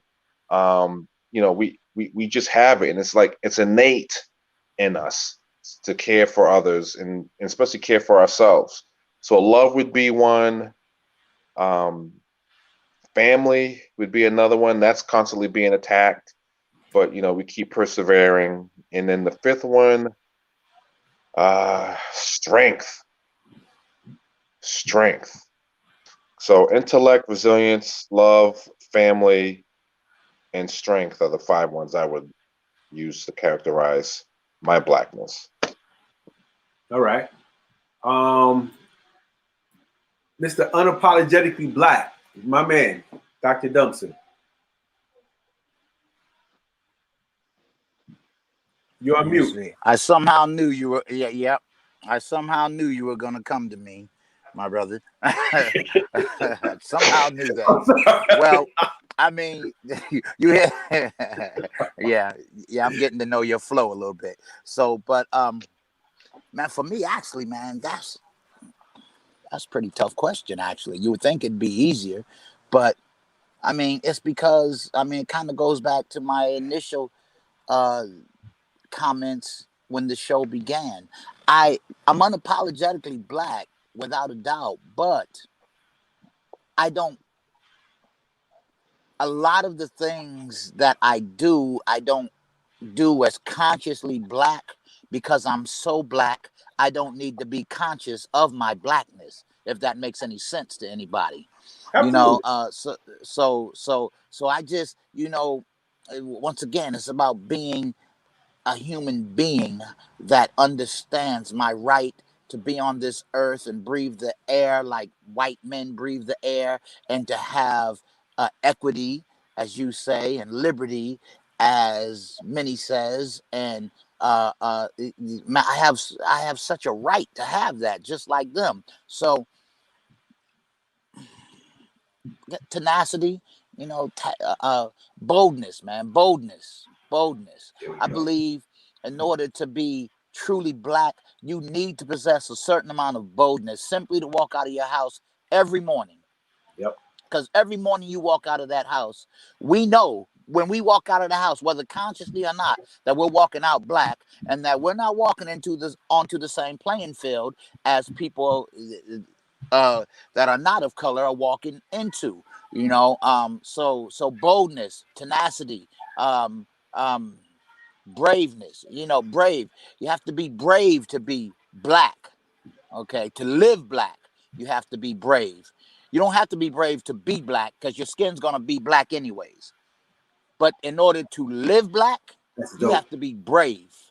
Okay, so now that requires some consciousness, to whereas, like I said, the unapologetic fact, man, I'm gonna live black. And so I think we have to be. Well, I think we have a tenacity, we have a boldness, we have to be brave. We are absolutely intelligent and out of the box thinkers. We're critical thinkers. Even the uneducated amongst us, what they would call uneducated. And how can I say that? Because we've taken nothing and made something out of it time and time again. So we are definitely, we possess some of the greatest minds on earth, as is proven now 400 years later, when white people have gone crazy over bacon and chicken wings. That was trash meat to them, man. Chitlins and pig feet that they call trotters. Man, that was trash meat that we made into meals and delicacies, and now they call them delicacies. So that proves to us right there the intelligence that we have, the tenacity in order to survive with nothing. You said your grandfather's from Alabama. That means you visited Alabama. That means you know Alabama. Alabama's one of the hottest places on earth, brother. And for them to work all day in that sun and still be able to go out the next morning and still be able to do the things they did, man, there's no people like us. There's no people like us anywhere. I think that's 4. The 5th one I would say is, and they're all kind of in the same vein, I guess. But intellect, spirituality. I'll say spirituality. In order to be black, you possess some sort of spirituality, because you need to acknowledge in some way, shape, form, or fashion that there is a higher power that has kept us and sustained us when all the other forces of the world have come against us to crush us and smash us out of existence. We continue to persevere. Man, we're more resilient than cockroaches, and we're definitely more resilient than dinosaurs, because the dinosaurs died, but we're still here. Okay, so there you have it. The black man has spoken. Appreciate it. All right, my man, Brother Stokes. 5 positive attributes about blackness. Go for it.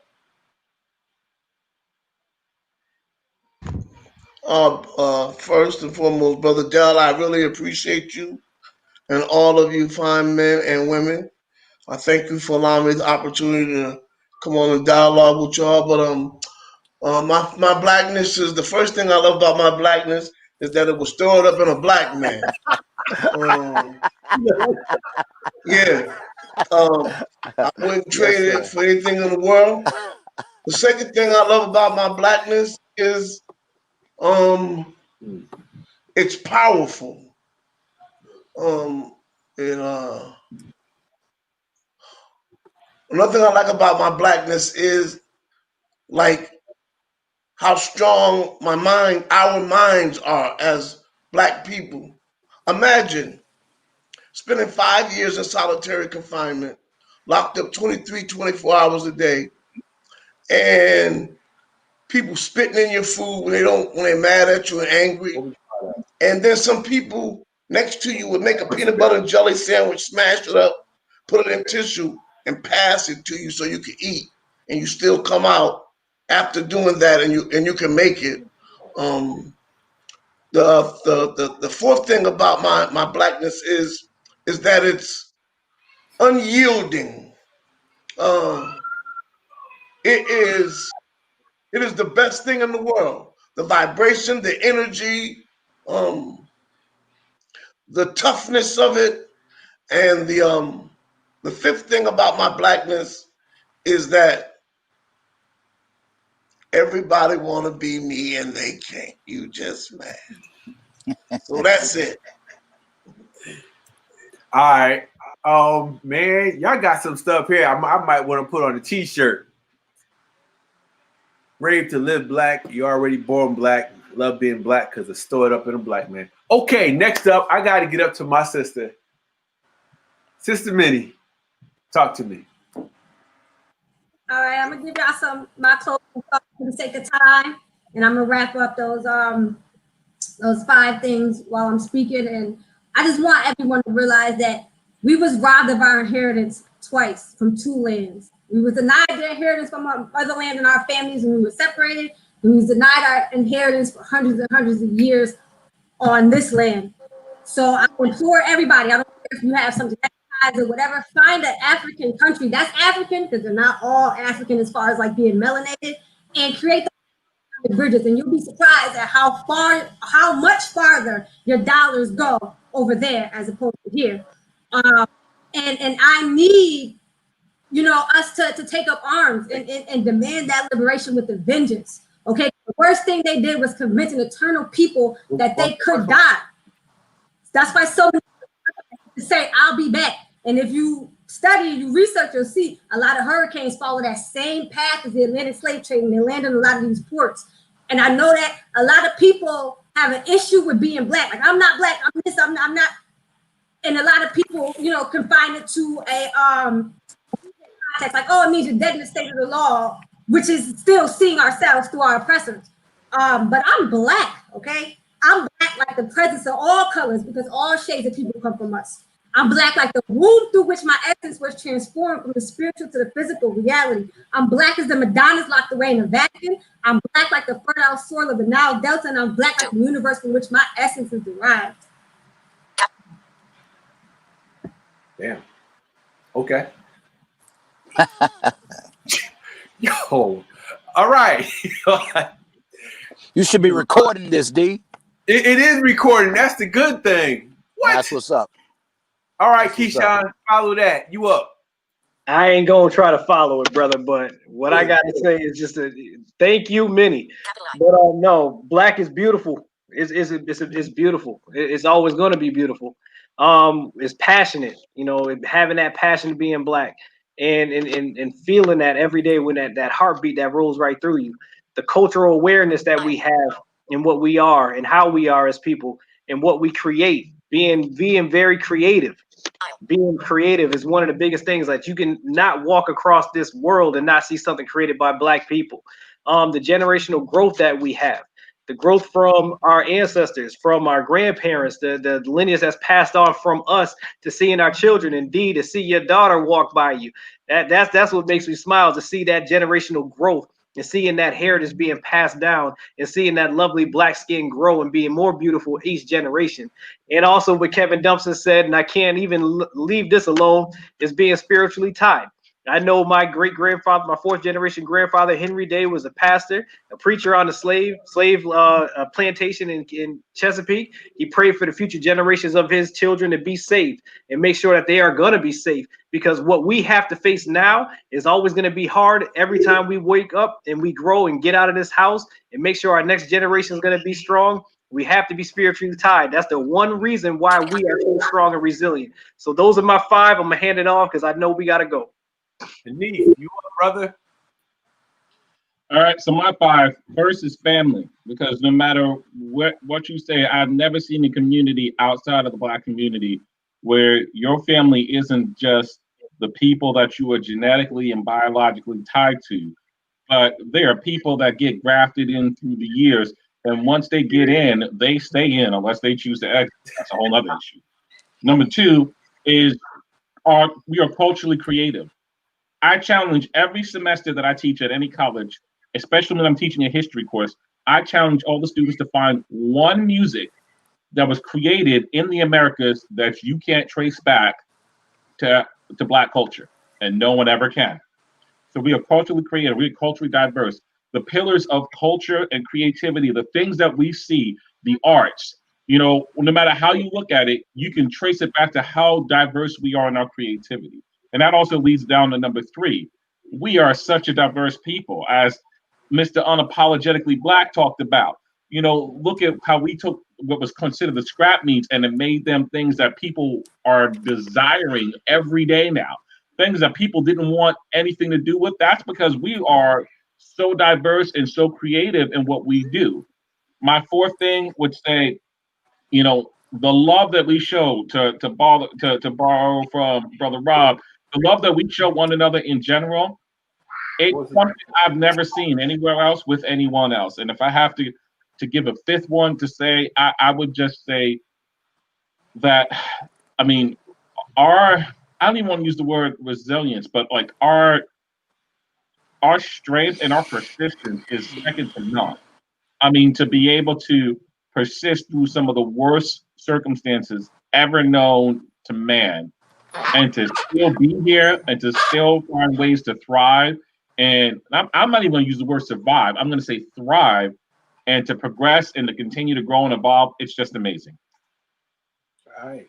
Wow. Those are some those are some great lists. I tried to catch as many as I can, but some of y'all were just blowing me away. Intellect, resilience, love, family, strength, tenacity, boldness, brave, intelligence, spirituality. Just the melanin, the blackness stored up in a black man, the power, perseverance, unyielding. Everybody want to be us. Beautiful, passionate, culture aware, creative, generational growth, spiritually tied, family, cultural, creative, love, strength, perseverance. everything that Sister Minnie said, girl, if I could have written it down, I'd probably throw out a whole new book of poetry based on what you said. So I'm gonna go back and listen again. I just want to add, actually, what I had is exactly what everybody else had, man. Resilient, innovative, creative, excellence, family. So as we talk about Blackness, I think we have to get people to change the conversation so that we can actually start setting the parameters for our narrative. There's so many positive aspects to being who we are. In spite of every damn thing that we've been through, we are here. And it's for all the reasons that everybody named today. And I'm not saying this just to the panelists. I'm talking to all the folks in all of our viewers, for all the folks who, you know, watch all throughout the week. The viewership goes up to well over a couple of thousand by the end of the week. So I'll be loving the shows. But these are things that we need to know. We talk about the cultural aspects of who we are, our values, all that stuff still exists. And that's the beautiful thing about being Black. I mean, my Blackness is just who you guys are. And with that, I just want to say thank everybody for coming on, Brother Stokes. Hopefully we can get you back on again. You down to come back again? If you guys will have me, I sure would, brothers. Thank you, sister. I would sure like to. Well, I'm gonna let you know we only like troublemakers, with the exception of Sister Minnie. We like her. If I call her a troublemaker, she'll debate me down. Brother Dumpson, you know he's not a troublemaker, but we just need troublemakers. Okay, he is a troublemaker. So if you're interested, we'd be more than happy to have you. Terrence Mack had to break out earlier, so we appreciate him. We appreciate everybody who commented. I'm not sure who Marsha is, but sister, thank you for everything that you added to the conversation from the sidelines. And we'll be back next Sunday. So much love, much peace, much respect to each and every one of you. And we out. Peace.